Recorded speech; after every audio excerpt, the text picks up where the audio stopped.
हरिः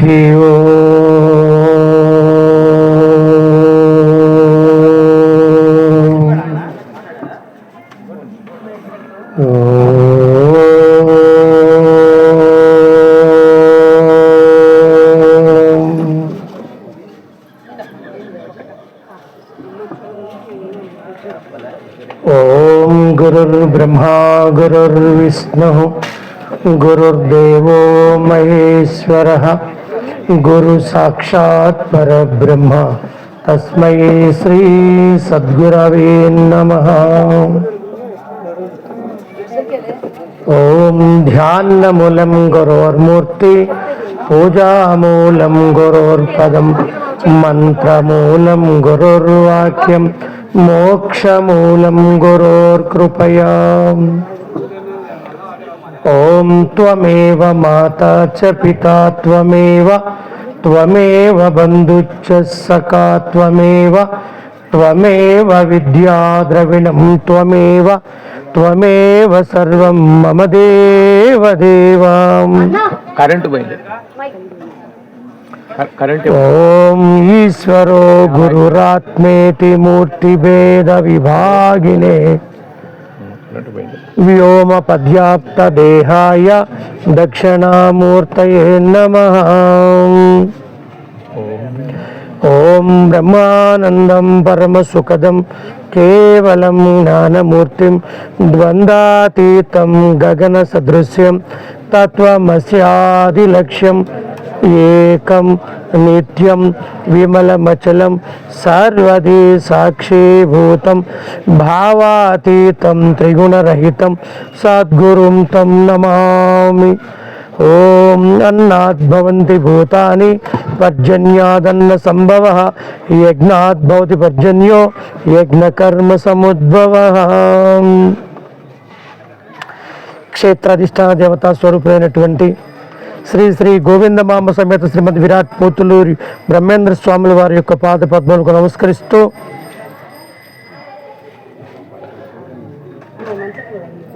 దిగంబరి అవధూతేంద్ర స్వాముల వారి యొక్క పాద పద్మములకు నమస్కరిస్తూ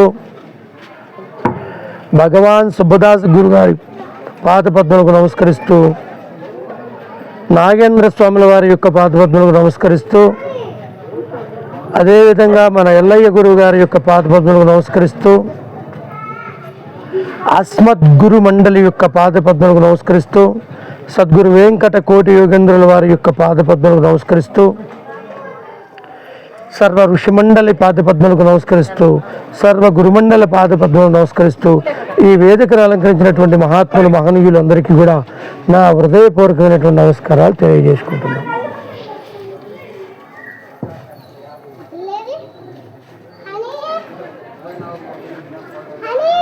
మొదలు పెట్టలే ఉన్నాను.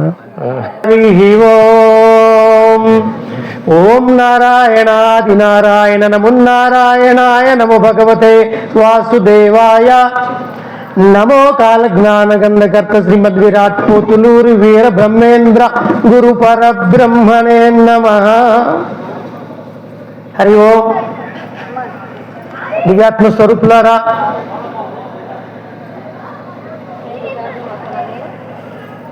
అనతి కాలం నుండి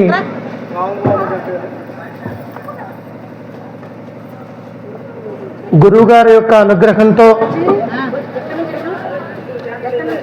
ఏర్పాటు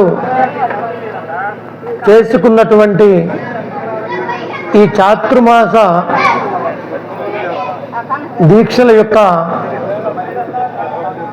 క్రమంలో మరి నేడు పూర్ణాహుతి కార్యక్రమాన్ని పురస్కరించుకొని 50 మంది భక్తులు, 50 మంది శిష్యులు, మరి అనేక ప్రాంతాల నుంచి విచ్చేసినటువంటి ఆర్యులు, మహనీయులు,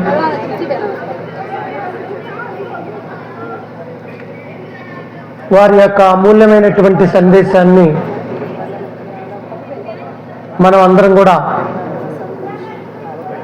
ఈరోజు ఉదయం నుంచి జరుగుతున్నటువంటి కార్యక్రమంలో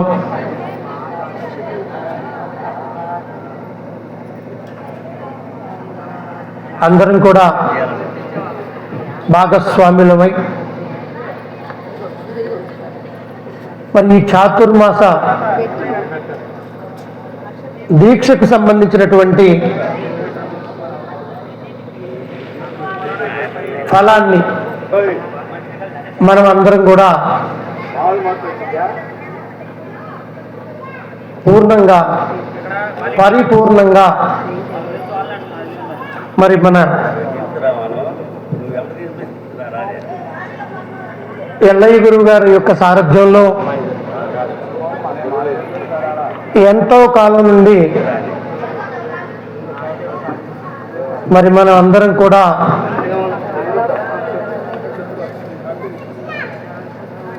ఈ పరిపూర్ణ బోధామృతాన్ని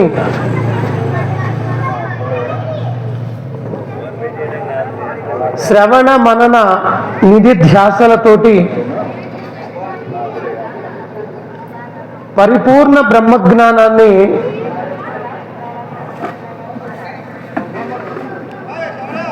మన అనుభవానికి సునాయాసనంగా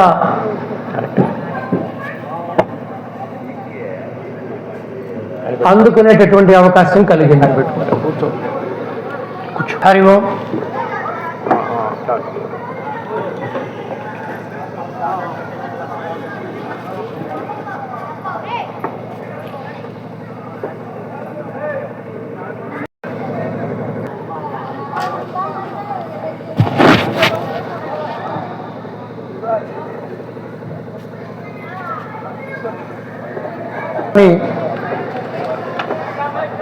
అనుసరిస్తున్నటువంటి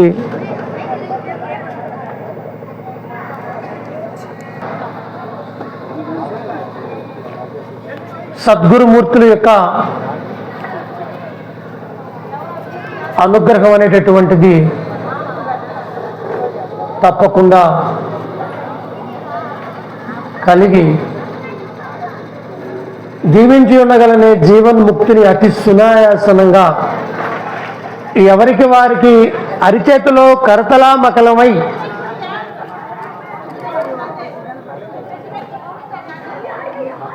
పరమానందభరితమైనటువంటి పరమానందాన్ని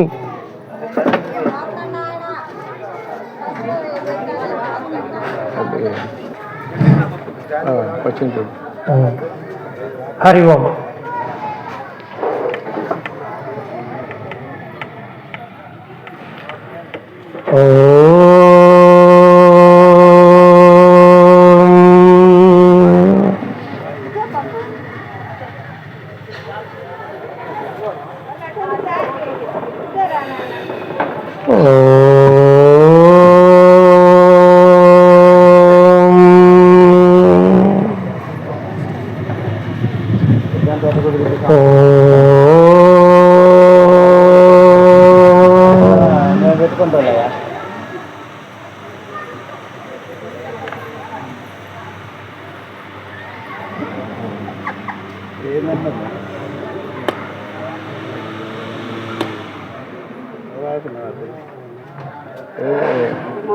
అది చాలటం లేదు.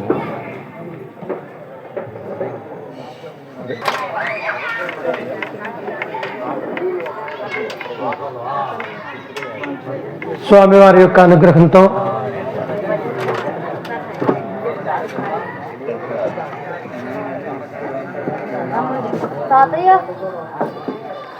పరమ పరమేష్ఠి గురుస్వరూపులైనటువంటి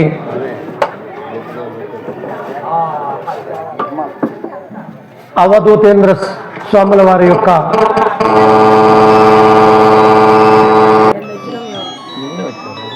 మంచిదమ్మా.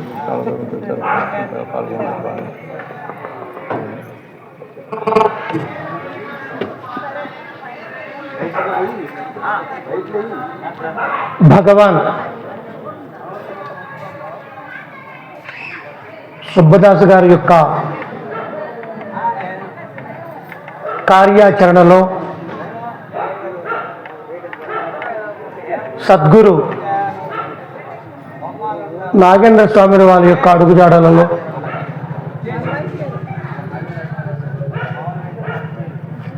పరమ దయాళులైనటువంటి పిలవంగానే పలిగేటటువంటి మన ఎల్లయ్య గురువు గారి యొక్క కార్యాచరణలో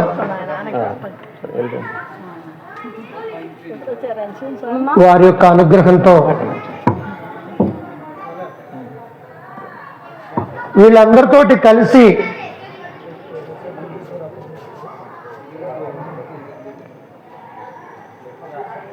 ప్రయాణ కాలంలో వాళ్ళు మాకు అందించినటువంటి స్ఫూర్తి ఒక అద్భుతమైనటువంటి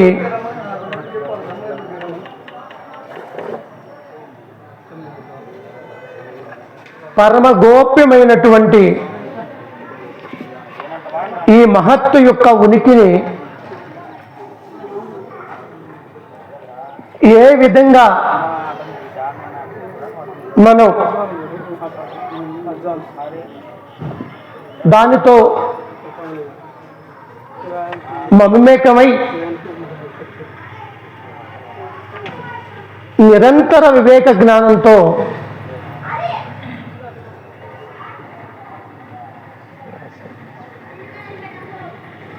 మనం మన నిత్య కృత్యంతో కూడుకున్నటువంటి విధానాన్ని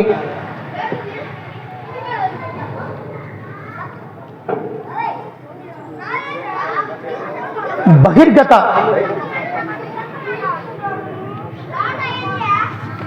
జాగృత వ్యవహారిక యమ నియమాలతో కూడుకున్నటువంటి సమాధి స్థితిని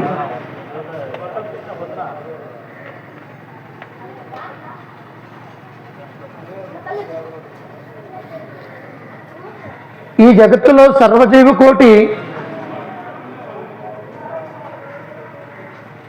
నిరంతరం దేనినైతే దర్శిస్తుందో, నిరంతరం దర్శించేటటువంటి దాని యొక్క మూలం ఏదైతే ఉన్నదో ఆ మూలానికి అనేక రూపముల యొక్క ప్రకాశం సర్వశ్రుతి శిరోరత్న సమద్భాసిత మూర్తయే వేదాంతాంబుజ సూర్యోయం తస్మై శ్రీ సద్గురవే నమః. దేనిని చూసినా, ఎవరిని చూసినా, ఇటు జీవ చైతన్యంతో కూడుకున్నటువంటి అనేక జీవరాశుల యొక్క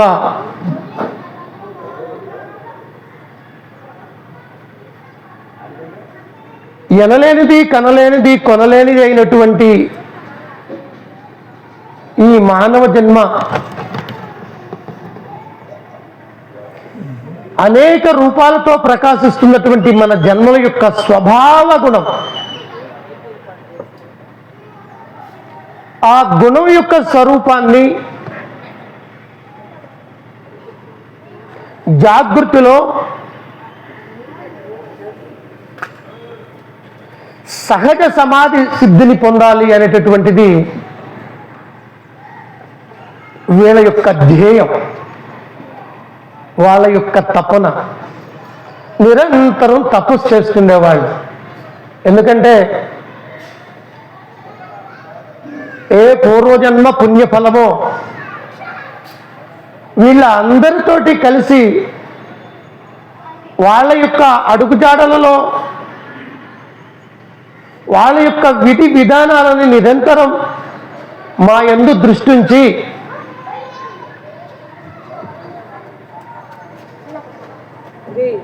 దేనిని అభ్యాసం చేస్తే మన జన్మ సునాయాసనంగా గమ్యాన్ని దరిచేరుతుందో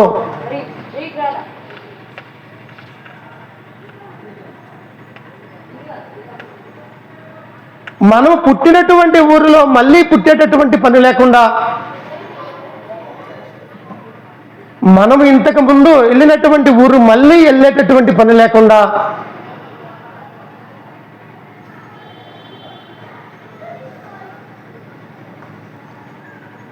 ఎప్పటికీ శాశ్వతంగా ఉన్నటువంటి శాశ్వతంతో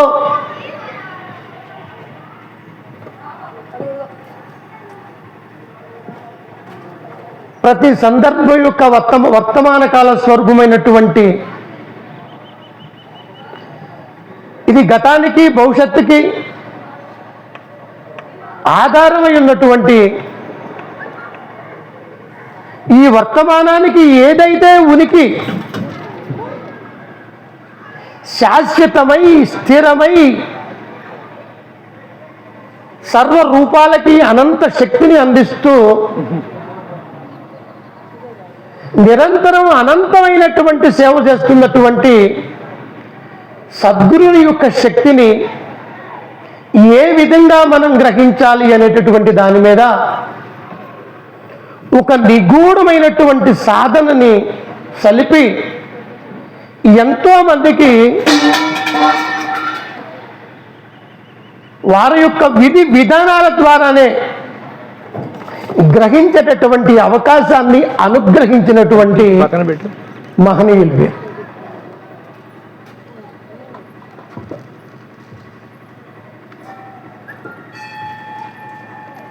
మరి ఈ రోజుల్లో గురు ధర్మం దగ్గరికి, గురు మార్గం దగ్గరికి, గురువుని దరిచేరాము అంటే ఈ గురువుని దరిచేరినటువంటి వారు ఎవరైనప్పటికీ స్త్రీ పురుష అనేటటువంటి భేదం లేకుండా గురు ధర్మాన్ని దరిచేరేటటువంటి సంస్కారం ఎవరికైతే కలిగిందో ఆ సంస్కారం అనేక జన్మల యొక్క తపస్సు చేస్తేనే వచ్చింది, కానీ ఊరక ఏమీ రాలేదు. ఇక్కడికి వచ్చినటువంటి వాళ్ళకి గురు ధర్మం యొక్క గురు పదపాదమును దరిచేరినటువంటి వారికి ఎవరికి కూడా తపస్సు చేయవలసినటువంటి అవసరమే లేదు. క్రిత జన్మలలో అనేక విధాలైనటువంటి భక్తి మార్గాలలో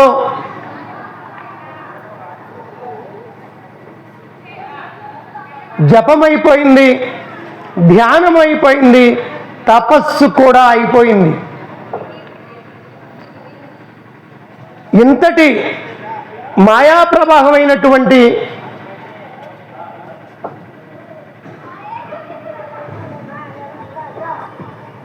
పురోగతి పేరుతోటి అధోగతి పాలు చెందుతున్నటువంటి ఇవాళ ఈ అనాగరికానికి నాగరికత అనేటటువంటి పేరు పెట్టుకొని మమ మాయా మమాత్మ సర్వభూతాత్మ అనేటటువంటి గీతాచార్యుల యొక్క అనుభవ సందేశాన్ని అందరము విని అందులో ఉన్నటువంటి సారాన్ని గ్రోలలేక అనిత్యాన్ని నిత్యం అనుకొని నిత్యంతో జీవిస్తూ నిత్యం యొక్క ఉనికిని కాంచలేక గ్రోలలేక మహాత్ములు చెప్పినటువంటి దానిని పెడచెవున వినపడక కంటి ముందున్నదే కానరాక ఎవరు ఏం చెప్పినా వినపడక ఎంతోమంది బతుకుతున్నాం.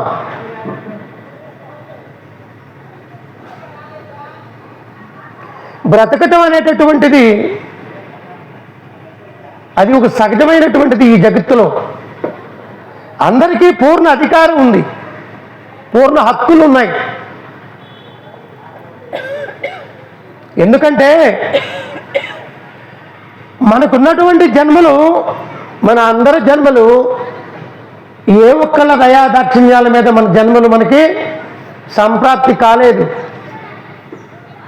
మన అందరికీ కూడా ఎవరికి వాళ్ళకి వాళ్ళ యొక్క కృషి యొక్క ఫలితం చేత మన జన్మ మన ప్రమేయం లేకుండా మనకి సంప్రాప్తి జరిగింది. ఇది కోరుకుంటే వచ్చే జన్మ కాదు, ఇది అనుగ్రహించే వచ్చేటటువంటిది కాదు. దీని దగ్గర మాయలు మంత్రాలు చెల్లవు.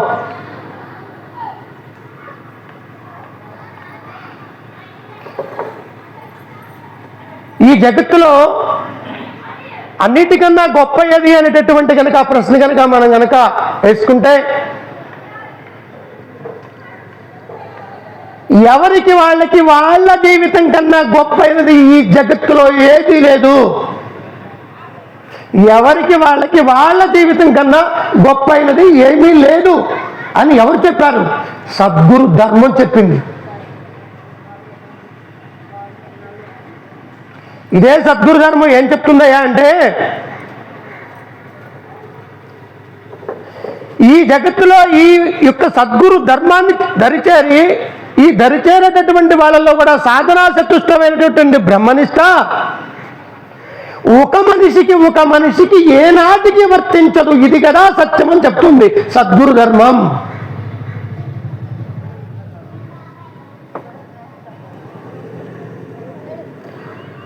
ఒక పూర్ణ గురువుకి, సపోజ్ ఉదాహరణకి మన బ్రహ్మంగారిని తీసుకుందాం. మరి బ్రహ్మంగారంత గురువు గారు లేరు, సిద్ధయ్య గారంతా శిష్యులు లేరన్నారు. బ్రహ్మంగారి సాధనకి సిద్ధయ్య గారి సాధనకి పోలికే లేదు.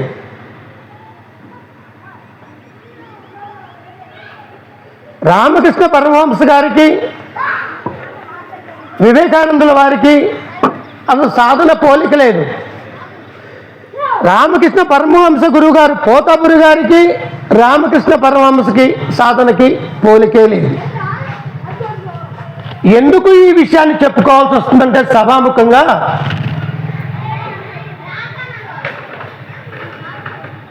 ఒకే ట్రైన్లో ఎంతమంది ప్రయాణం చేసినా ఎవరవసరం వాళ్ళది. మనం అందరం ఈ సద్గురు మార్గంలో ప్రయాణం చేసినా సాధనా చతుష్టమైనటువంటి బ్రహ్మనిష్టను అనుసరించినటువంటి ఏ వ్యక్తికైనా ఎవరి సాధన వాళ్ళదే అవుతుంది, కానీ అందరి సాధన ఒకటి. ఈ సూర్య చంద్రాదులు ఉన్నంత వరకు ఒకటి కాదు. ఇది సత్యం.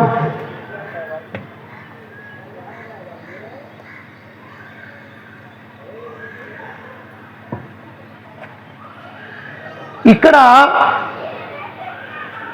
ఈ జగత్తులో మనం వ్యవహరిస్తున్నటువంటి వ్యవహారాలు అనేక లోభాలు తోస్తాయి, అనిపిస్తాయి. కానీ సద్గురు ధర్మం ఏం చెప్తుందంటే, ఈ ఎత్తు పల్లాలు అనేటటువంటివి మీకు తోస్తాయి, కానీ ఇక్కడ ఎత్తు పల్లాలు లేవు. ఏమిటా ఎత్తు పల్లాలు? ఒక గొప్ప వ్యక్తి ఒక వ్యక్తను, ఒక తక్కువ వ్యక్తి అనేటటువంటిది ఈ ధర్మంలో లేనే లేదు అని చెప్తుందండి. ఏమిటి ఈ ధర్మం యొక్క స్వరూప స్వభావం ఏంటంటే, నగురోరధికం తత్వం నగురోరధికం తపం తత్వజ్ఞాన పరం నాస్తి తస్మై శ్రీ సద్గురవే నమః. ఇక్కడ ఎవరికి వాళ్ళని వాళ్ళు ఉద్ధరించుకునేటటువంటి విధానంలో ఎవరిని వాళ్ళు అధిగమిస్తున్నారు. ఇక్కడ పక్క వాళ్ళని ఎందుకు అర్థం చేసుకున్నావా అంటే తిప్పి మళ్ళీ మనల్ని అర్థం చేసుకోవడం.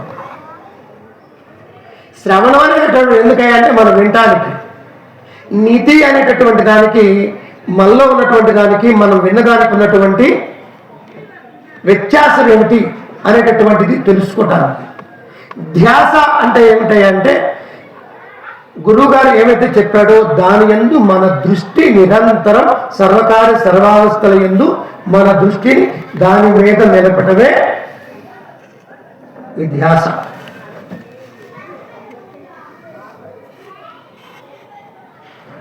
ఇక్కడ ఎవరో అజ్ఞానులు ఉన్నారు, ఇక్కడేదో అరాచకం ఉంది, ఇక్కడేదో మోసం జరుగుతుంది, ఇక్కడేదో నష్టపరుస్తున్నారు, ఇక్కడేదో అకాల మరణాలు జరుగుతున్నాయి, ఒకడు పుట్టుకతోనే ధనవంతుడిగా పుడుతున్నాడు, ఒకడు ధనవంతుడై పుట్టి పరమ పేదవాడైపోతున్నాడు. ఇవన్నీ కూడా ఒక చిత్కళలు మాత్రమే, ఒక చిత్తు కళలు. మనమందరం దేహస్వరూపుల కన్నా ముందు భావస్వరూపులుగా ఇక్కడ మనం జన్మించాము. సనాతన నుండి నేటి వరకు మనము అనేక దేహ స్వరూపాలు అనేటటువంటి అనేక దేహాలలో భావ ప్రయాణాన్ని కొనసాగిస్తూ మనల్ని మనం అర్థం చేసుకొని మనల్ని మనం అధిగమిస్తూ ఇలాంటి మహాత్ములను దర్చేరి వారి యొక్క సాధనా శక్తిస్తేమనేటటువంటి అనుభవం బ్రహ్మనిస్తుంది. ప్రత్యక్షంగా చాలా మంది అంటున్నారు, ఇప్పుడు మేము పొద్దున్నే లేచి టీవీలో వింటున్నాము, మేము పుస్తకాలు చదువుతున్నాము, మేము పారాయణం చేస్తున్నాము. ఎన్నాళ్ళు బట్టి నువ్వు గీతా పారాయణం చేస్తున్నావు అంటే ఒక 25 సంవత్సరాలు బట్టి చేస్తున్నావు అన్నాడు. ఎందుకు చేయాల్సి వచ్చింది అంటే సమాధానం చెప్పరు. గీత చదవాల్సింది గీతలో ఉన్నటువంటి సారం కోసం.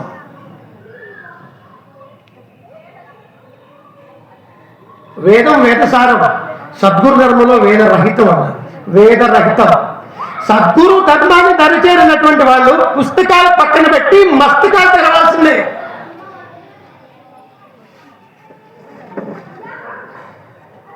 బాహ్య నేత్రాన్ని వదిలిపెట్టి అంతర్నేత్రమైనటువంటి హృదయ నేత్రంతో మన వ్యవహారం కొనసాగాలి.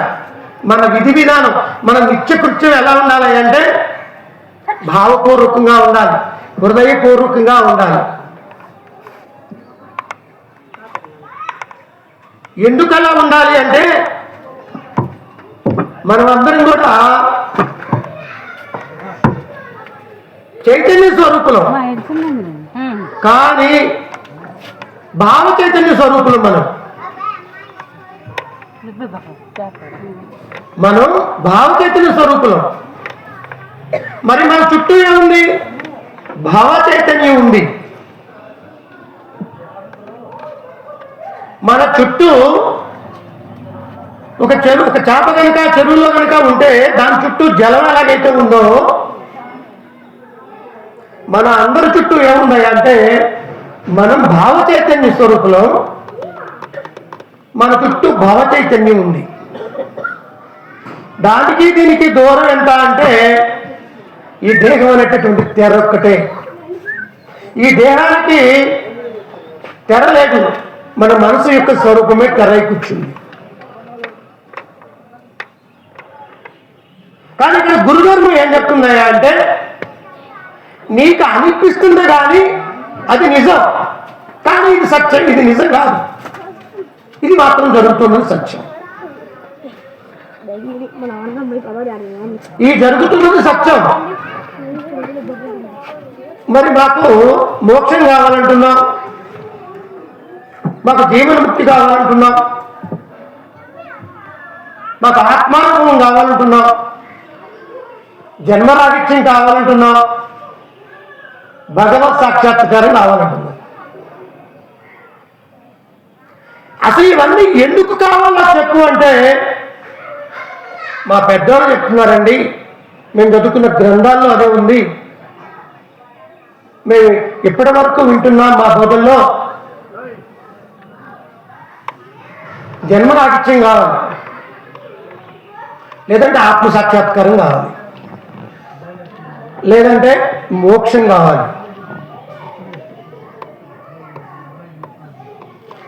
ఎవరైనా ఏదైనా మానవ జన్మ ఎత్తిన తర్వాత ఏదైనా ఒకటి కావాలి అంటే దాని యొక్క పూర్ణార్థం వద్దు అని అర్థం.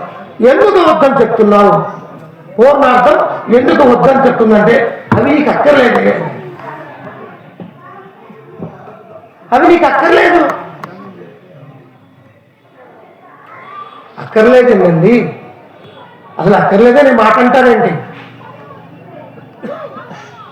మరి అక్కర్లేకపోతే మరి భక్తి మార్గం ఎందుకు? ఈ గుళ్ళు ఎందుకు? ఈ గోపురాలు ఎందుకు? ఈ యజ్ఞాలు ఎందుకు? మరి ఈ ధ్యానాలు ఎందుకు? మరి ఈ తపస్సులు ఎందుకు?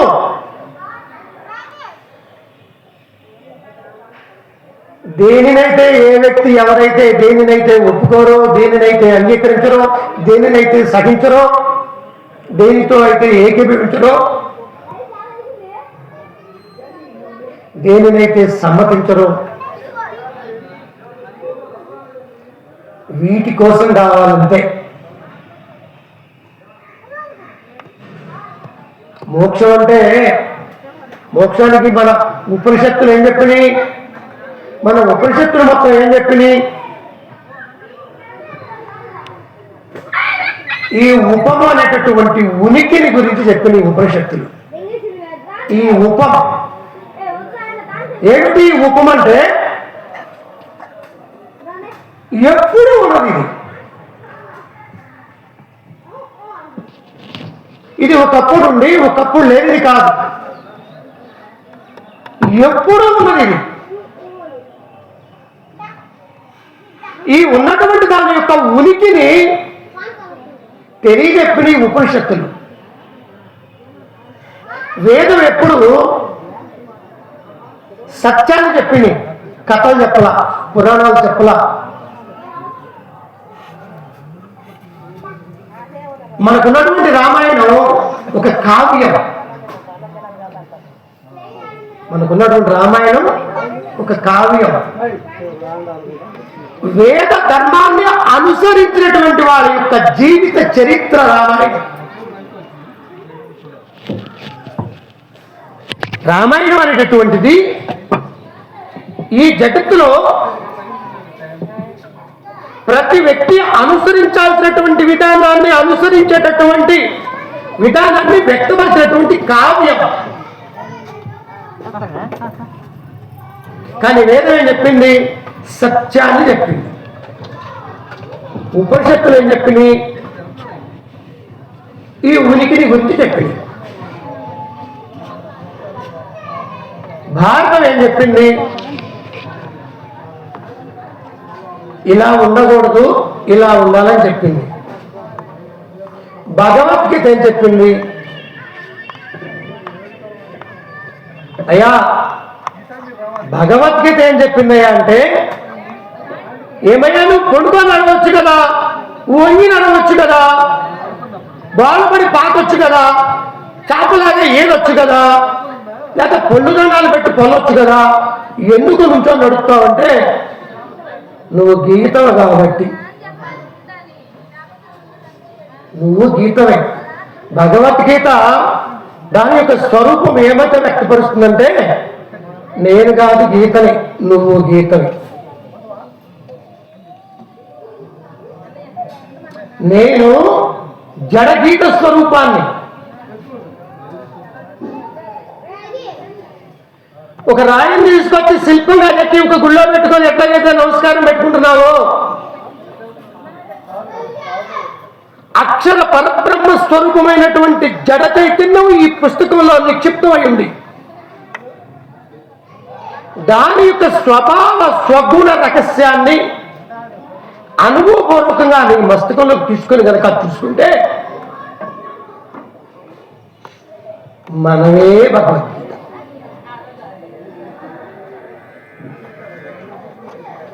నేనే భగవద్గీత అని ఎవరికైతే సద్గురు ధర్మాన్ని ఇప్పుడు గుర్తుపెట్టుకోండి, సద్గురుని దరిచేరకుండా 1000 సంవత్సరాలు భగవద్గీత చదివినా పొయ్యి మీద పెట్టినటువంటి వంట ఉండటానికి పొయ్యి మీద పెట్టినటువంటి అన్నాన్ని కింద ఎలిగించకుండా కనుక ఉంచితే ఆ బియ్యం ఎప్పటికీ ఎట్లాగైతే ఉడకవో, ఎన్ని గ్రంథాలు రాసినా ఎన్ని గ్రంథాలు చదివినా సద్గురు యొక్క ధర్మాన్ని దరిచేరకుండా,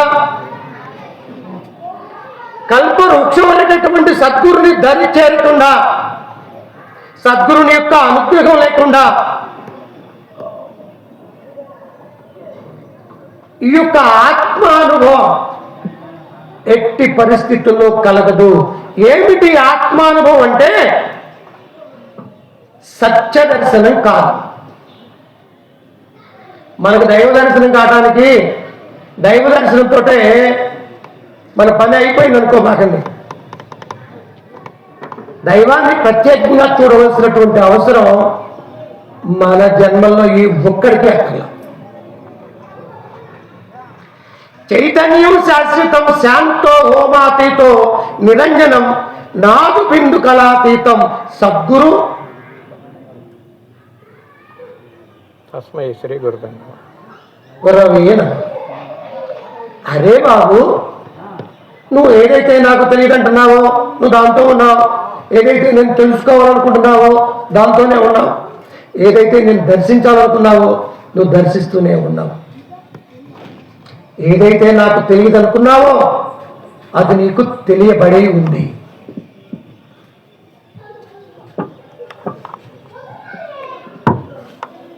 ఇంకా ప్రత్యేకంగా ఏం దర్శించాలి? మోక్షం కావాలా? మోక్షం కావాలంటే మోక్షాన్ని పొందకపోతే మానవ జన్మ ఎందుకు వచ్చింది అసలు?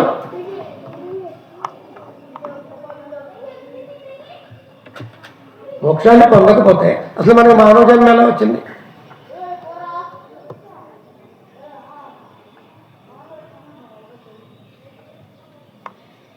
మరి మానవ జన్మ కనుక వస్తే మనం ఇక్కడ ఎందుకున్నామంటే గుడ్డి నమ్మకం అంది, గుడ్డి నమ్మకం. గుడ్డి నమ్మకాలకి తెరదించాలి. ధర్మం, సద్గురు ధర్మం పదే పదే ఏం చెప్తుందంటే, ఎవరిని నమ్మినా నువ్వు అక్కడ సిలవే.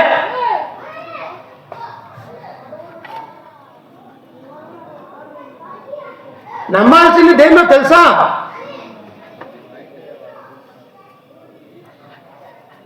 నువ్వు నమ్మి మోసపోతావు, నిన్ను నమ్మినాడు మోసపోతారు. తండ్రి కొడుకు నమ్మి మోసపోతాడు, కొడుకు తండ్రి నమ్మి మోసపోతాడు. అన్న తమ్ముడిని నమ్మి మోసపోతాడు, తమ్ముడు అన్న నమ్మి మోసపోతాడు. కానీ గురు శిష్య ధర్మంలో అలా లేదు.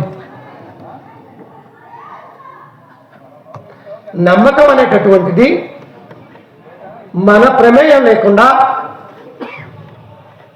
ఒకరు చెప్తే కాకుండా, ఏదో పుస్తకంలో చదివితే కాకుండా, ఏదో ఉపన్యాసాల్లో వింటేటటువంటి కాకుండా,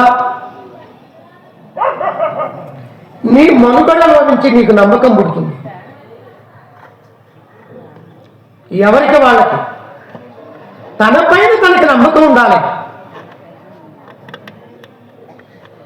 నువ్వు ఎవరు నమ్మినా నీ నమ్మకం ఫలించదు. నమ్మాల్సింది ఎవరో తెలుసా? ఇంతమందిని మనం ఎందుకు నమ్మామంటే తుదకు మన మీద మనకు నమ్మకం కలగటానికి. గురువు దారి మాత్రమే చూపిస్తారు. ఎలా చూపిస్తారు తెలుసా? ఈ ఊరు నుంచి ఆ ఊరికి ఇటు దారి ఉంటుందని చెప్పడు, నడిచి చూపించాలి.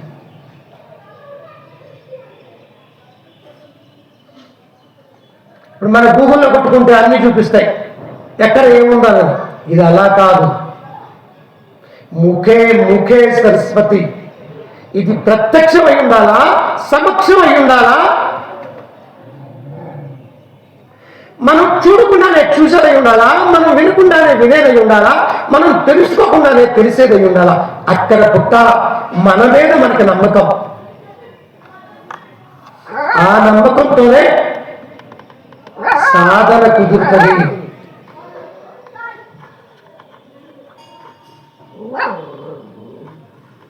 మన నమ్మకం ఏమిటి? ఈ నమ్మకం మహాత్ములు చెప్తేనేమండి, వాళ్ళు నువ్వు దేవ స్వరూపుడు కాదు, నువ్వు చైతన్య స్వరూపుడు అని చెప్పారు.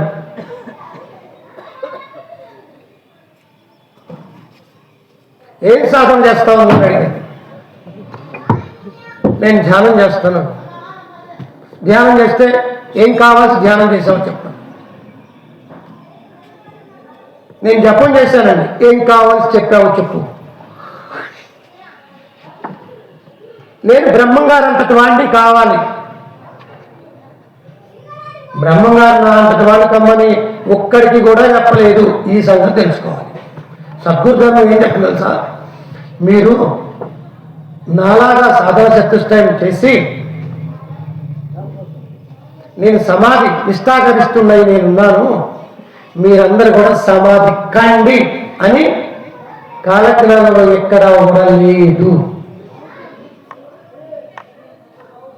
ఎందుకని? ఆయన నేనే బ్రహ్మమురా అని చెప్పాడు, కానీ నువ్వు బ్రహ్మం కాదని ఎక్కడన్నా చెప్పాడా? చెప్పలా. ఆయన ఏం చెప్పారు? నేను బ్రహ్మముని. అక్కడిక్కడ నేను కానాలు ఎవరున్నారు? ఇక్కడ నేను కానాలు ఎవరున్నారు? అర్థమే లేనటువంటి సాధనలు వ్యర్థం. వ్యర్థం యొక్క స్వరూపం ఆనంద స్వరూపమైనటువంటి మనం సందర్భంలో దుఃఖాన్ని, బాధని, భయాన్ని, అసంతృప్తిని, ఆవేదనని, వేదనని, అసూయ, రాగద్వేషాలని, కామక్రోధ లోభ మద మాత్సర్యమైనటువంటి వాత్సల్యాలకి మన మనస్సు నిలయమైంది.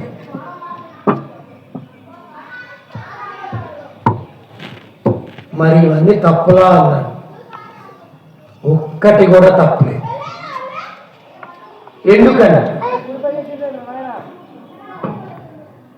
ఇన్ని తప్పులుంటే ఇవన్నీ ఉండకూడదని నువ్వంటే ఉండకూడదని ఒక పక్క చెప్తూ ఇవి తప్పులే కాదని రెండో మాట చెప్పావు. ఎలా చెప్పావంటే ఇప్పుడు ఇక్కడ కావాలి, నీ మీద నీకు కలిగిన నీ ప్రమేయమే లేక కలిగిన ఆత్మపుత్రుడు నీ నమ్మకం, అది ఆత్మలింగం. నీ నమ్మకం నీకు సందర్భంలో సునాయాసనంగా ఒక గుప్పెడు నాణాలను చేతిలో పట్టుకొని ఏ నాణ్యం ఏదో ఊరకలు ఎట్లా అయితే చెప్పగలవో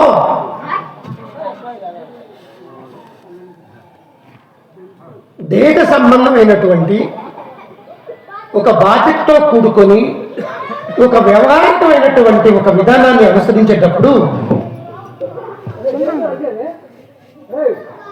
అనుపాకానికి ఒక కూరలో అనేక దినుసులు వేసినట్టు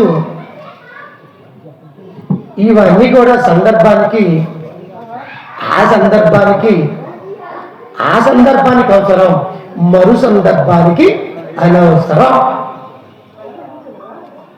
దీనిని ఎవరు గుర్తిస్తారు?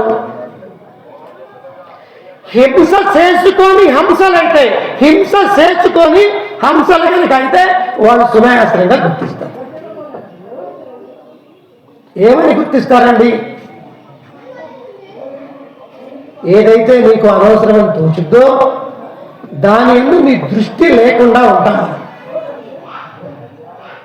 మనకి ఏదైతే అనవసరమని అనిపించిద్దో దాని యందు మన దృష్టి ఉండకుండా ఉంటుందండి. కామం దాని యందు మన దృష్టి లేకుండా ఉంది, కామం ఉండట.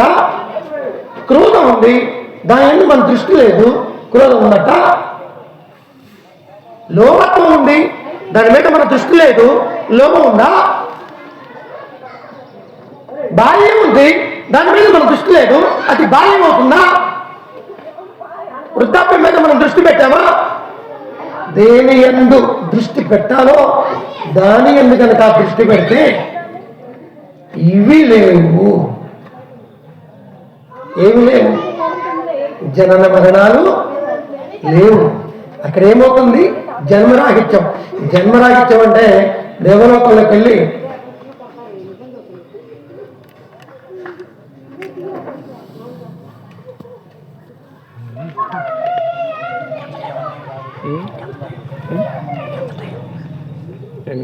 ఎంత టైమా? సరే పూర్తి మరి ఆయనతో మాట్లాడిస్తే తర్వాత భజన పెట్టుకుంటారంట. ఒక 10 నిమిషాల్లో ఇక్కడ శరీరాన్ని వదిలిపెట్టిన తర్వాత ఏదో లోకానికి వెళ్తాం, దేవలోకానికి వెళ్తాం, స్వర్గలోకాలు ఉంటాయి. అక్కడ మనం ఆనందాన్ని అనుభవిస్తాం. అందుకోసం మనం ఈ భక్తి మార్గం చేస్తున్నాం, అందుకోసం ఈ గుళ్ళు, ఈ గోపురాలు కడుతున్నాం, ఈ అన్నదానాలు చేస్తున్నాం అని అనుకుంటున్నాం. ఇది కూడా ఒక భ్రమే అని సద్గురు ధర్మం తెలియపరుస్తుంది అన్నమాట.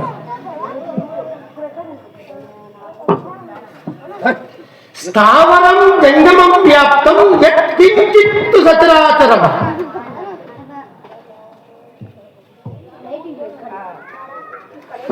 ఏది స్థావరం? ఎవరికి స్థావరం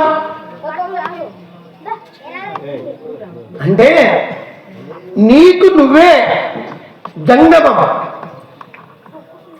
స్థావరం అంటే ఏంటి? చూస్తూ ఉన్నావు నువ్వు నీ స్థావరాన్ని నుంచే, నువ్వు చూసేటటువంటిది నీ స్థావరమే.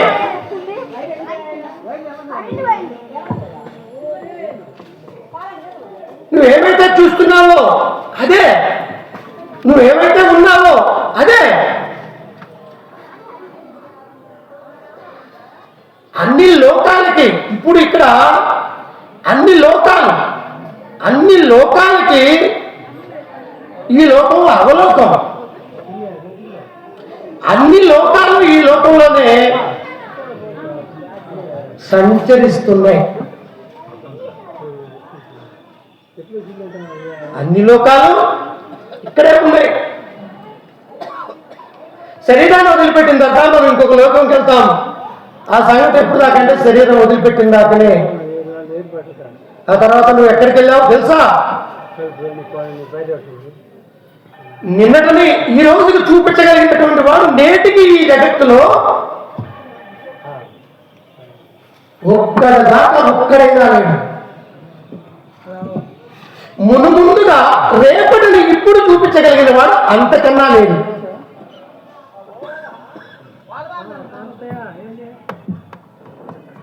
నిన్న మనం ఉన్నాం, మనం అందరం నిన్నటిని చూపించేవాడా ఇప్పుడు లేదైతే రేపు ఖచ్చితంగా వచ్చింది మనం ఉన్నా లేకపోయినా రేపు ఇవాళ చూపించేటటువంటి వాడు లేకపోతే స్వర్గంలోకి వెళ్తావా? స్వర్గ లోకానికి వెళ్తావా?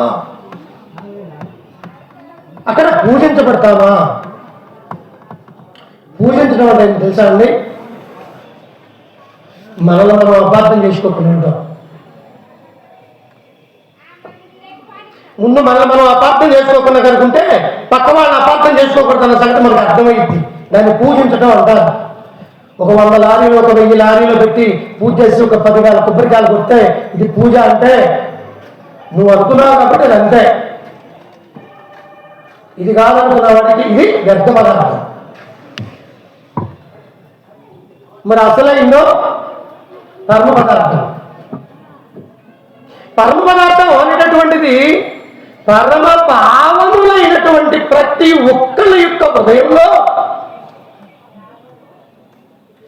అనంత కోటి సూర్యుడి యొక్క ప్రకాశ స్వరూపమై ప్రకాశిస్తున్నటువంటి వాడు ప్రతి ఒక్క దేహంలో నిక్షిప్తమై ప్రకాశిస్తూ ఉంటే ఇంకా ప్రకాశించింది ఎక్కడండి?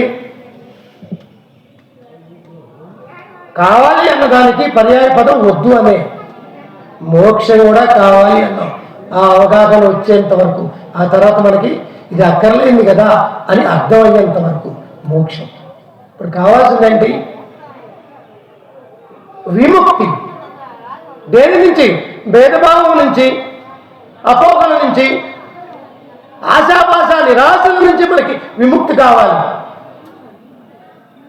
కేవలం భక్తి అనేటటువంటిది విముక్తికి హేతువే. ఇది ఒక పాఠశాల, ఇది ఒక పాఠశాల.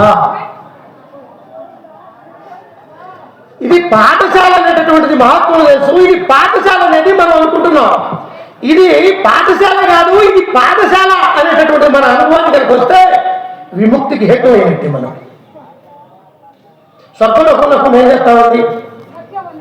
ఇంద్రుడే 14 సార్లు దేవలోకాన్ని పారిపోయి ఉంటాం. మన పురాణాలు చెప్తున్నాయి ఆ మాట.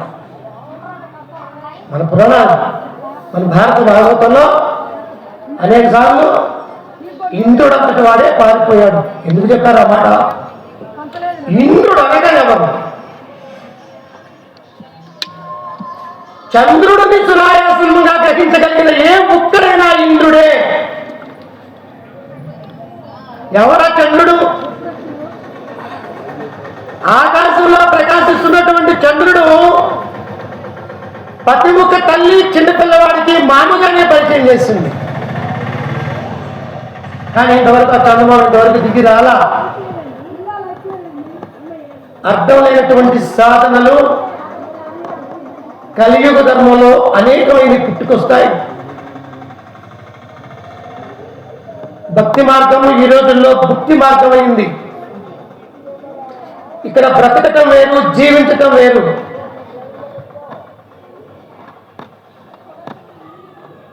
ఇంతవరకు ఈ జగత్తులో అనుకున్నది ఎవరు? సాక్షాత్తు శ్రీకృష్ణ పరమాత్మ కూడా అనుకున్నది ఇక్కడ కుదరదు. అదే మాట విరాటుడు సద్గురు వీరబ్రహ్మేంద్ర స్వాముల వారు ఏం చెప్పారా అంటే, నేననుకున్నది చల్లదు, నీవనుకున్నది చల్లదు, ఎవరేమనుకున్న చల్లదు ఎన్నటికైనా. ఇంకెక్కడ యుగ యుగములు మార్చిన చెల్లదు. కానీ మనం అందరం చెల్లుతున్నాం అనేటటువంటి భ్రమలో ఉన్నాం, చెల్లించుకుందాం అనేటటువంటి ప్రయత్నంలో ఉన్నాం. కానీ ఆ ప్రయత్నం మనకి ఎక్కడ తీసుకెళ్తుందంటే ఇది కుదరదు అనేటటువంటి చోటకి తీసుకెళ్తుంది. కాబట్టి కలియుగ ధర్మం, కలియుగం అంటే ఏంటి? కలియుగం అంటే ఏంటి? మాయ యొక్క బలాన్ని పెంచుకుంది. ఏమిటి మాయ అంటే, టీవీలో గురువులు ఆశీర్వదిస్తే ఇట్ట దండం పెట్టుకునే కాడికి వెళ్ళాం అంటే మాకు గురువు గారు ఇట్ట అన్నారండి, ముఖే ముఖే సరస్వతి. మన కళ్ళ ముందు లేనటువంటి గురువులు ఎంత గొప్పవారైనా నీ హృదయంలో నిక్షిప్తమై ఉండి వాళ్ళ హృదయంలో కూడా నువ్వు నిక్షిప్తమై ఒకరి ఎందు ఒకరు దృష్టి కలిగి కనుక ఉంటే అది ఫలీకృతం చెందుతుంది. అలా కాకుండా కనుక నేను చాలా పుస్తకాలు చదివాను, నాకు చాలా అనుభవం ఉంది, నేను చాలా మంది గురువులు చూశాను, నాకు చాలా అనుభవం ఉందంటే కోవెల ఎంత గొప్పదైనా, ఎంత స్వయంగా గానం చేయగలిగినా తన గుడ్డుని తాను పిల్ల చెయ్యలేదు. ఎందుకు పనికిరాని కాకి ఆ కోవెల గుడ్డు పిల్లని చేయాల్సిందే. అలానే ఇవాళ సద్గురు ధర్మాన్ని దర్చేయాలంటే గురువు అనుగ్రహం లేకుండా, ప్రత్యక్ష గురువు లేకుండా, గురువు ఎందుకు నీకు దృష్టి లేకుండా, నీ ఎందుకు దృష్టి లేకుండా, గురువు నీ ఎందుకు దృష్టి లేకుండా ఈ ఫలీకృతం చందవు. సద్గురు ధర్మం చెప్తున్నటువంటి మాట. ఇక సాధనా చతుష్టయం బ్రహ్మనిష్ట అంటే అర్థమైన ఆచారం కాదు, అవసరమైన ఆచారం.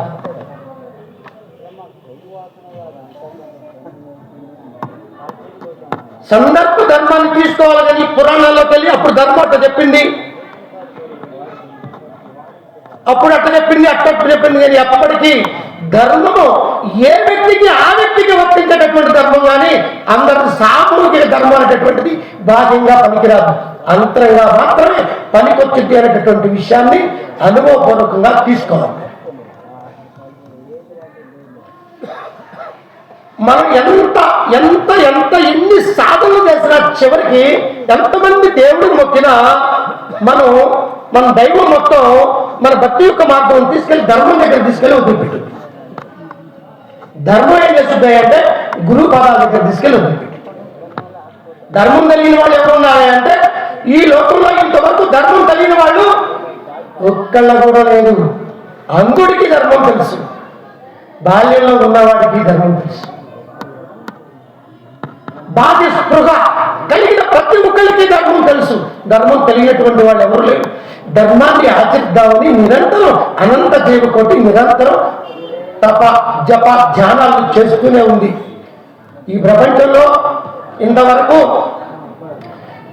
పరబ్రహ్మ స్వరూపమైనటువంటి పరబ్రహ్మం సద్గురుడి యొక్క స్వరూపాన్ని దాచి ఒక మాట చెప్తుంది. ఇంతవరకు ఈ అనంతమైనటువంటి జీవకోటిలో ఒక్క జీవికైనా నష్టం జరిగినటువంటి దాఖలాలు నాకే తెలియదు అని పరబ్రహ్మం చెప్తుందమ్మా, సద్గురు ధర్మం చెప్తుంది. అదేనా తెలియదన్నావు. మొన్న ఇక్కడే కదా దగ్గరలో కర్నూలు దగ్గర ఒక బస్సు నిట్టెలలో నడి రోడ్డు మీద తగలబడిపోయి 17-18 మంది చచ్చిపోతే, ఏమయ్యా అంతమంది చచ్చిపోతే ఇక్కడ ఏం అధర్మం జరగటం లేదు, అన్యాయం జరగటం లేదు అని అంటున్నావు, మరి ఇది ఎక్కడ సాధ్యం అంటే గురువు దగ్గరకు వచ్చింది ఈ సంగతి తెలుసుకోవడానికే. ఈ సాధనా చతుష్టమైనటువంటి బ్రహ్మనిష్ట ఈ విషయం తెలుసుకోవడానికే. మన అయ్యాళ్ళు పదే పదే ఒక మాట చెప్పేవాడు, కానీ జన్మటికి కాదు, కానున్నది కాక మానదట. ఇది కార్యకారణ ప్రపంచం, అకారణంగా ఏది జరగలేదు. మన జన్మ ఒక్కొక్కరిది ఇక్కడ ఉందంటే దానికి అనేక జన్మలు లింక్ అయి ఉంది. అనేక జన్మల యొక్క ప్రతిరూపం ఇక్కడ మనకి మానవ జన్మ వచ్చిందంటే సాక్షాత్తు నువ్వు కల్ప వృక్షానివి. కల్పవృక్షాన్ని నువ్వు దేశాలు విదేశాలు హెలికాప్టర్లు వేసుకొని తిరిగినా, విమానాలు వేసుకొని తిరిగినా ఎక్కడ ఇంతవరకు ఈ కంటితో చూసినటువంటి వాడు లేడు. ఎందుకని? ఎవడికి వాడే కల్పవృక్షాలు కాబట్టి. నువ్వే కల్పవృక్షానివి, నువ్వే కామదేవివి, నువ్వే అక్షయ పాత్రవి. అనేక పాత్రల యొక్క నిలయం ఈ అక్షయ పాత్ర. ఇప్పుడు ఈ పాత్రని ఈ జగత్తులో నిన్ను నువ్వు కాలానికి కాసినటువంటి ఈ కాయాన్ని చెట్టుకు పడినటువంటి కాయలాగా నిన్ను నువ్వు ఉత్తరించుకునే విధానమే మనల్ని పంట పండించుకునే విధానం. అదే జీవన్ముక్తి అదే విముక్తి. ఆ విముక్తి అనేటటువంటిది దీనిని అభ్యాసం చేయాలనుకున్న ఏ ఒక్కరికైనా సద్గురువు కనుక దరిచేరితే ఎవరికి వారికి అరిచేతుల్లోనే ఉందని, అదిగో నీ చేతుల్లోనే ఉంది చూడు అనేటటువంటి ఈ ధర్మాన్ని దరిచేరినటువంటి వాళ్ళకి నభులో భవిష్యత్తు. ఇది అందుకోలేనిది కాదు, ఇది అర్థం కానిది కాదు, ఇది తెలుసుకోలేనిది కాదు. ఇది మన అందరికీ సునాయాసనం. మన ఎవరండి? ఆనంద స్వరూపులం. మన వ్యవహారం ధర్మం యొక్క స్వరూపమే. మరి ధర్మం ఎలాగవుతుందండి? అంతటి అధర్మం అయితే భయవాడమయ్యా, నువ్వు కొట్టుకెళ్ళావు 10 రూపాయలు తీసుకుని వెళ్ళి, ఆ కొట్టులో చాలా సరుకులు ఉన్నాయి, 10 రూపాయలకు వచ్చే వస్తువు ఇస్తాడా, రానిది ఇస్తాడా అని అడిగితే ఏం చెప్తావు? వచ్చిందే ఇస్తా. తెలియని దాన్ని తెలుసు అనుకుంటే భంగపడ్డావు, తెలిసిన దాన్ని తెలియకుండా కూడా భంగపడ్డావు. అలా కాదు, నేను ఇలా ఉండాలి అంటే భంగపడ్డవాడెవడు లేడు. కాబట్టి ఇక్కడ అంతర్గురువు మన అందరిలో ఉన్నారు, పరమాత్మ స్వరూపుడైనటువంటి. ప్రతి ఒక్కరికి సందర్భంలో న్యాయ నిర్ణయం అనేటటువంటిది పక్క వాళ్ళని అడిగిన దాకా కాదు, మనకు కూడా తెలుసు. వాళ్ళ పరిధిలో వాళ్ళ యొక్క అవగాహనను బట్టి, వాళ్ళ యొక్క అనుభవం బట్టి, వాళ్ళ యొక్క శక్తిని బట్టి, వాళ్ళ యొక్క యుక్తిని బట్టి ఎవరికి వాళ్ళకి తెలిసిన ధర్మం వాళ్ళకి తెలుసు. ఎవరికి ఎంతైతే తెలుసో ఆ తెలిసినట్టు ఉండేటటువంటిదే బ్రహ్మనిష్ట, అదే తపస్సు. ప్రత్యేకంగా తపస్సు చేయాల్సిన అవసరం ఆ స్టేజ్ దాటి వచ్చాం. ప్రత్యేకంగా తపస్సు చేయాల్సిన అవసరం ఇదే సద్గురుని యొక్క వేదిక మీద సద్గురుని యొక్క అనుగ్రహంతో సద్గురుని యొక్క సమక్షంలో పెరిగి వాళ్ళ అడుగు జాడల్లో నడిచి వాళ్ళ అనుభవాన్ని ప్రాణ సమయంగా మాకు దారపోసినటువంటిది దాని యొక్క అనుభవంతో నేను చెప్తున్నాను. సద్గురుని దరిచేరారంటే తప జపాలంటే ఏనాడో అయిపోయింది. ఇక మనకు మనం పెట్టుకునేటువంటి పరీక్ష ఇది. ఇక్కడ నెట్టాల్సింది మన దగ్గర, మనం ఎవరి దగ్గర కాదు.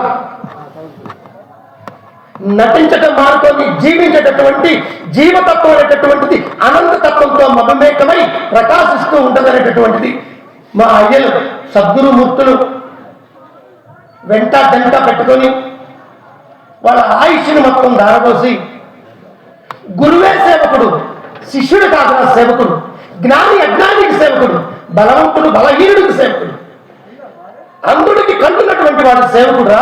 ఈ ప్రపంచంలో లాభం అనేది అసలు లేనే లేదు, నష్టం అనేది అంతకన్నా లేదు అనేటటువంటి సత్యాన్ని ఎరిగినటువంటి సత్పురుషుల యొక్క అనుగ్రహంతో వాళ్ళు అందించినటువంటి ఈ సందేశాన్ని మరి ఈరోజు ఈ చాతుర్మాస దీక్ష యొక్క పూర్ణాహుతి సందర్భంగా ఈ 4 నెలలు మనం ఏవైతే తెలుసుకున్నామో, ఈ దీక్షలో మనం ఎలాగైతే ఉన్నామో, రవ్వంత అభ్యాసం కనుక మన అనుభవానికి కనుక అందితే ఆ క్షణం నుంచి అలా ఉండు అని చెప్పేటటువంటిదే ఈ దీక్షల యొక్క సారం. ఉండనటువంటి వాడిని ఉండమని చెప్పేటటువంటిది కాదు, ఉండేటటువంటి వాడిని ఉండొద్దు అని చెప్పేటటువంటిది కాదు. ఎవరికి వాడికి వాడి అనుభవానికి ఏదైతే తోచుద్దో ఆ అనుభవాలనేటువంటి దానిని, ఆ అనుభవాన్ని నేత్రం చేసుకొని ఈ జగత్తులో మన జీవన విధానం జీవన్ముక్తికి సోపానం అవుతుందని, ఇది మనం అందుకోలేనిది కాదని, సునాయాసనంగా అందుకోవచ్చు అన్నదానికి నాకు అందించినటువంటి వాళ్ళ యొక్క శక్తి యుక్తి అనుగ్రహాలతోటి మనమందరం జీవించగల జీవన్ముక్తికి పాత్రలు కావాలని మనం అందరం కూడా మనకెంత కృషిగా మనకు తెలిసినటువంటి దానిని నడవటమే జీవన్ముక్తని, దారి దగ్గరటువంటి వాటిని దూషించి అవమానించవలసిన అవసరం లేదని, తిరిగి వాడే ఈ దారికి వస్తాడని, మనం దారిని నడవటం ఒక్కటే మిగిలిందని, అన్నీ చేసేటటువంటి వాడు చేస్తున్నటువంటి వాడు చైతన్యం శాశ్వతం. శాంతో హోమాదితో ఆయన నిరంతరం హోమం చేస్తున్నాడు, మన గుణాన్ని ఉడకబెట్టుకున్నాడు, ఒక్కళ్ళని కూడా వదిలిపెట్టడు ఈ చైతన్య స్వరూపుడు. ఎందుకంటే మనం కూడా చైతన్యమే కనుక. కాబట్టి ఏదో అపోహలకి, ఊహలకి, భ్రమలకి, భ్రాంతులకి అవకాశం ఇవ్వకుండా, ఆశాపాస నిరాశాలైనటువంటి వలలో చిక్కకుండా, రాగద్వేషాలకు అతీతమైనటువంటి జీవన్ముక్తి సోపానమైనటువంటి, ఎనలేనిది, కనలేనిది, కొనలేనిది, విరామం లేదు, విశ్రాంతి లేదు, శాంతి లేదు, శోకం లేదు, ఆనందం లేదు, బ్రహ్మానందం లేదు, పరమానందాన్ని కోరుకోవాల్సినటువంటి అవసరమే లేనటువంటి మన జన్మని మనల్ని మనం గుర్తించి సద్గురుని అర్థం చేసుకొని సద్గురు యొక్క అనుగ్రహంతో సద్గురు యొక్క సమక్షంలో జీవించుకున్న జీవన ముక్తిని మనమందరం కూడా సునాయాసనంగా పొందుదామని, అలాంటి శక్తిని, అలాంటి యుక్తిని సద్గురు మండలి మనందరికీ కూడా అనుగ్రహించి అందిస్తున్నటువంటి విషయాన్ని మీ అందరికి తెలియజేసుకుంటూ, ఈ అవకాశం ఇచ్చినటువంటి మా సాధువులకి, మా గురువులకి హృదయపూర్వకమైనటువంటి ధన్యవాదాలు తెలియజేసుకుంటూ సెలవు తీసుకుంటున్నాం. హరి ఓం తత్సత్.